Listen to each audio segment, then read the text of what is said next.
Saturday night hockey, and we saw the Vancouver Canucks hosting the Colorado Avalanche. It was a throwback night for the Canucks. They wore their skate jersey, the Halloween looking, with the yellow, orange, and black.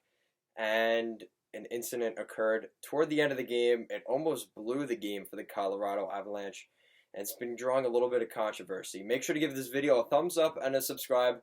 Let's take a look at the incident involving Matt Calvert. So with a little more than 2 minutes left in the third period, the Canucks are buzzing toward the end of the game. They're looking to tie the game. It's a 3-2 game in favor of the Avalanche. And the Canucks are taking a shot. Tyler Myers takes a shot, and he hits Matt Calvert, who is swinging his body across, and it hits Matt Calvert square in the face. You see right afterward, Elias Pettersson gets the puck, brings it back to the point, and he keeps checking back on Matt Calvert, who is down, not moving really. He's in a lot of pain, you could see. But the issue is, in the NHL, there is a rule until the defending team, who in this case was the Avalanche, until they get possession of the puck, the whistle cannot be blown. Now the question is, who determines when the whistle gets blown at that point? And there have been plenty of, on each side of the argument, morals, things like that. What do you do in that situation? Now, obviously, leading into that, Myers takes a shot.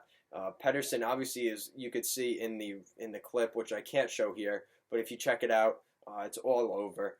Unfortunately, the Canucks ended up scoring with a little over 2 minutes left in the third period, tying the game. The game did go to overtime. Colorado ended up winning in overtime, but nonetheless, it brings up some questions, even outside of hockey. So, what do you do in that situation as a player? So we're looking at this from the player's perspective. Now, obviously, after the game, Erik Johnson and Nathan MacKinnon were very heated and emotional about the situation. They were not too happy. Nathan MacKinnon seemed a little bit more even keel. He understands that the refs, based off of the rules, cannot blow the play dead. Erik Johnson was a little bit more animated in how he thought the refs handled it very poorly, as well as the players for the Canucks kind of calling them out, saying, give us the puck, basically. That's what would you want us to do in that situation? It goes back and forth, and at the end of the day, it really doesn't matter, except it does matter. So, there's been a lot of talk, and this goes beyond hockey at this point.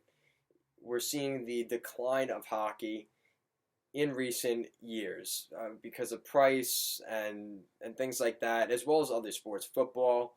And there's a theme between both of these. There's been issues with basically disease eating, eating up brain cells, concussions and all these different things that have been proven to be because of high impact sports, football being the most notable, but also hockey being right there.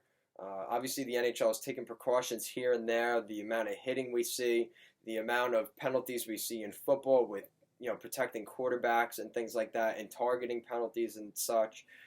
They're trying, but it's not at a point where it's still an issue at this point. And the big thing being, kids are not really being into these sports because parents don't want them in the sports, and the players are looking at, and kids are looking at different options, video games and other sports that are less intensive in that category. And at the end of the day, the NHL has to protect their players. They have to fix this rule. I don't know how they fix it, but I'm not getting paid to make those decisions. People are saying the officials should be fired and this and that. Listen, I totally disagree with that, because it's much easier to say now here on a Monday afternoon that the refs should have blown the whistle and prevented the goal and this and that. And at the end of the day, when you're out there with that time and you're going based off the rules, you cannot stop the play for any reason, because now the Canucks, at the end of the day, picked up a point in this game. Now, let's say this is game 81 or game 82, and the Canucks very possibly could be in a fight for a wild card spot at that point, or even home ice advantage, or the top of the division. Who knows? Maybe the President's Trophy. Who knows? That 1 point could be the difference for the Canucks. So people saying, "Oh, well, they should have just given the puck to the Avalanche and blow the play dead." That's one less point that the Canucks may have on the season. And that could be the difference whether the Canucks get bonuses for some of their players, coaches' bonuses. There is money on the line here. Playoff tickets. There is a lot at stake here. And it goes beyond hockey at that point. But these are the things, do you give the puck to an Avalanche player knowing the situation? Well, let's be honest. How many of those players do you think in the heat of the moment, not only just the officials, but the players themselves actually knew what was going on? There's so many instances nowadays where we see it really bad in football, but guys just fall and, want to blow the play dead just to, prevent the momentum from shifting or things like that. It's a problem. We're seeing guys just fall just for whatever reason. They stepped on the rock that's not there on the field or, on the ice. And that's why we have these rules that they have. Because in the event that Calvert's faking that, well, now that's one less point that the Canucks have, that because a guy was faking an injury.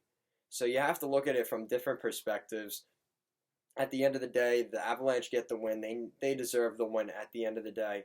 A very hard-fought game by the Canucks, by the way. But it's a situation where Calvert was bleeding on the ice, and it was a problem. And leading into today, it was talked about a lot heavily over the weekend and into the beginning of this week. So let me know, what do you guys think of the situation? How do you fix this? I think it's a difficult thing to fix. There's, do you put a spotter out there?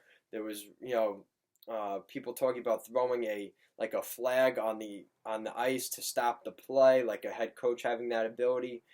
I think that's a little bit too much, because now you have them just throwing it out just because they see a guy down, maybe faking an injury, even when the other team has a 3-on-0 going the other way. So there's certain instances where it wouldn't work.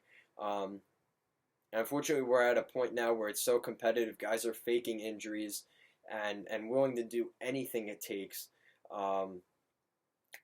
Possibly paying the ultimate price as well, which we saw from Matt Calvert on Saturday. He seems to be okay, but that's a tough injury, and we all wish him the best. Hopefully a speedy recovery for him and the Avalanche moving forward.